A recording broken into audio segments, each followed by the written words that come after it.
What happened to me shouldn't happen to anyone, but I'm glad it did. Drifting through the plush first-class cabin, I settled into a seat I'd paid for, the plush fabric a world away from the chaos of my childhood. My twin sister Aya radiated confidence beside me, both of us shimmering with hope.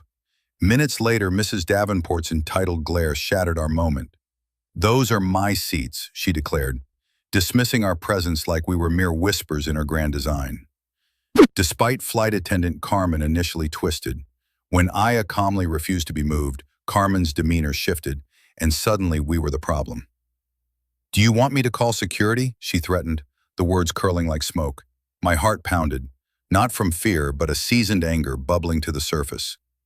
The officers' heavy footsteps echoed as they approached, their eyes giving no sign of empathy. Panic surged when one grabbed my arm, a jolt of powerlessness almost crippling, yet in that moment I found my voice. There was a weight to our defiance, a quiet rebellion against the injustice unfolding around us. But the air changed with my father's entrance. Robert Sterling, the CEO who commanded respect, his presence instantly quieting the storm. "Explain this," he demanded, authority slicing through confusion. As truth unraveled, Carmen's story fell apart, revealing the sickening grip of privilege. Mrs. Davenport's arrogance evaporated, and a clean slate emerged for my sister and me. With newfound resolve, we transformed our pain into purpose, launching first-class citizens. It was time to stand against systemic ignorance. Reflecting on that day, I realized true power lies not only in privilege, but in the courage to speak out. Silence is a choice, and I choose to challenge injustice with every breath. The first-class cabin buzzed with laughter and the clinking of champagne glasses. Twin sisters, Zara and Aya, nestled into plush seats high above the clouds. A flash of discomfort cut through their joy as Mrs. Davenport, draped in designer fabric, approached with a predatory smirk. "Excuse me, you're in my seat," she sneered, her voice dripping with entitlement. Zara glanced at the ticket in her hand, frowning. "Ma'am, we have these seats." "Enough," Mrs. Davenport snapped, her eyes narrowed like a hawk about to strike. "You don't belong here. I demand you move." Flight attendant Carmen, in fear, chimed in. "Ladies, perhaps you could." "No, we paid for our seats." Aya interjected, her voice firm though shaken. "We won't be intimidated." Unfitted smile faltered, replaced by the dull thrum of authority. "I'll have to involve security if you refuse to comply." Zara's heart raced. This was spiraling out of control. "You don't understand?" Before she could finish, two beefy security officers towed their way down the aisle, casting shadows over the twins. One officer grabbed Zara's arm, pulling her up. "You're causing a disturbance. Come with us." "Let go of her," Aya shouted, defiance roaring in her chest. Muffled gasps echoed, passengers turning to watch, but no one acted, their silence a suffocating weight. Then, the cabin door swung open. A tall figure strode in, Robert Sterling, their CEO father, his presence electric. The atmosphere shifted, eyes widened, jaws dropped. "What's going on here?" he boomed, voice commanding. Carmen stammered, her authority evaporating under his glare, while the officers froze, hands still on Zara, fear cloaked in confusion. "You've got it wrong," Robert declared, eyes scanning the room. "Let my daughters go." In that moment, as the truth unraveled, Zara exhaled, fear melting into strength, supported by the power of their identity, shifting the tide of injustice. The hum of the engine wrapped around them like a cocoon, but the warmth of the first-class cabin felt frosty as Mrs. Davenport's glare drilled into them. "You're in my seat," she spat, her voice dripping with entitlement, rattling the serene atmosphere. Aya straightened, brows furrowing. "We're not in your seat. We have tickets for these." Carmen, the flight attendant, stepped in, caught between duty and discomfort, her eyes darting nervously. "Please, let's not escalate this. Perhaps you could move." "No." Aya's voice was steady, but the tightening of her grip on the armrest betrayed her anxiety. "We're not going anywhere." The tension grew palpable, but the other passengers remained silent, their gazes averted. Then came the heavy footfalls of security.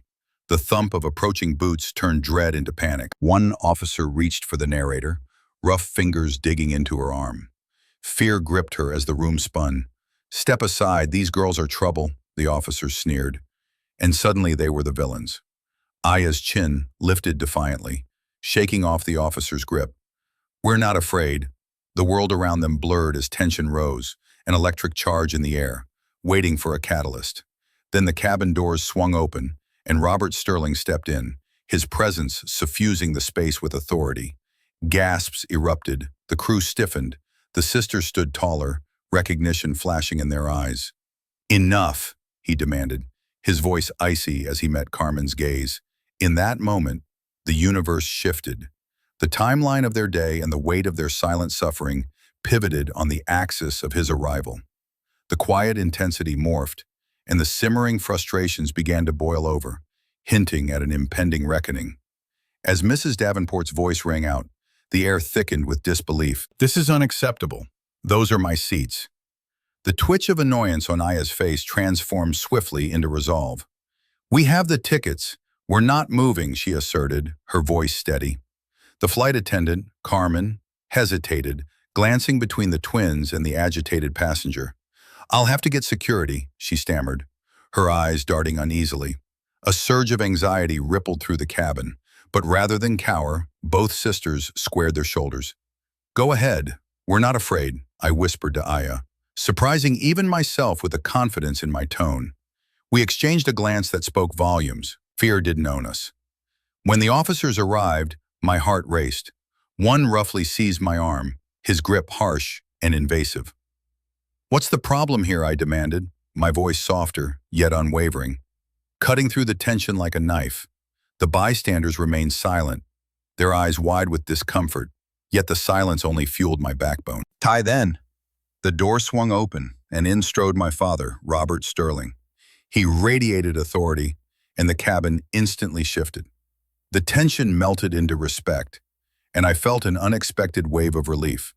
"What's happening?" he asked, voice steady, eyes piercing through the room. Carmen stuttered as the truth came to light, Mrs. Davenport's entitlement stripped bare.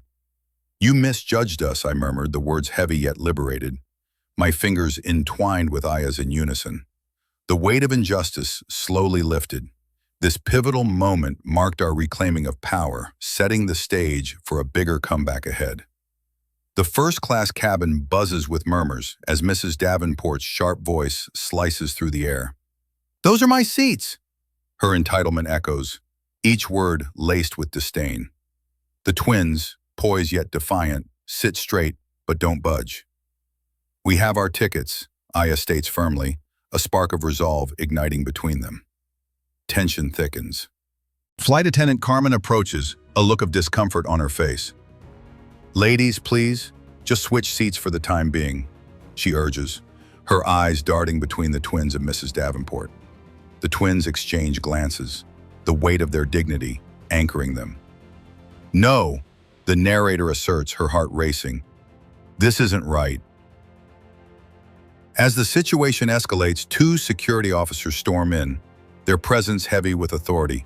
"What's the problem here?" one snaps, grabbing the narrator's arm roughly. Fear washes over her, but it only strengthens her resolve. The sisters hold their ground, voices firm, as they challenge the assumption of guilt. Passengers watch, their silence a blanket of inaction, leaving the twins isolated in their fight. Then, like a sudden burst of light, Robert Sterling strides in. The atmosphere shifts instantly. Stunned faces reflect his authoritative presence. "What's happening here?" His voice is calm, but carries an unshakable weight. Eyes widen as recognition dawns. Without hesitation, he addresses the bewildered crew, demanding accountability. Carmen stumbles over her lies, her confidence unraveling under Sterling's scrutiny.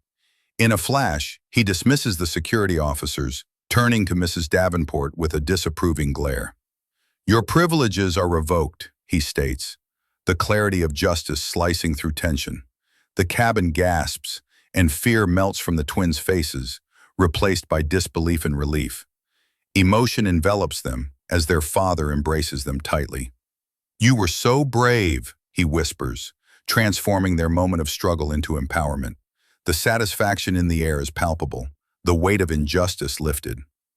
Later, as Sterling announces the launch of the Ascend project, addressing underrepresented voices in the airline industry, the twins feel a wave of triumph. They will tell their story through First-Class Citizens, a platform for advocacy. In the background, Mrs. Davenport sits, defeated and exposed, while the sisters stand tall. As the camera pans away, the screen captures their unified strength, a silent celebration echoing in the hearts of the viewers. As I sit quietly, reflecting on that tumultuous flight, I realize how far this journey has taken me, both literally and metaphorically. At first, I felt fear overshadow my confidence as we were wrongfully confronted. It was a moment that tested the very essence of who I am. But when my father appeared, the tide turned. I felt a rush of empowerment, not just from his authority, but from the bond we share. We fought for our right to be seen and heard, not just as passengers, but as human beings deserving of respect. The incident opened my eyes to the layers of bias that pervade our lives, transforming feelings of helplessness into a call for action. I now understand that standing up against injustice, regardless of the consequences, is a strength we must all embrace. Tai, so I ask you, do you think I went too far? How would you have handled it? Have you ever had someone treat you like that? Share your thoughts and experiences in the comments, and let's continue this important conversation about the power of standing up for what's right.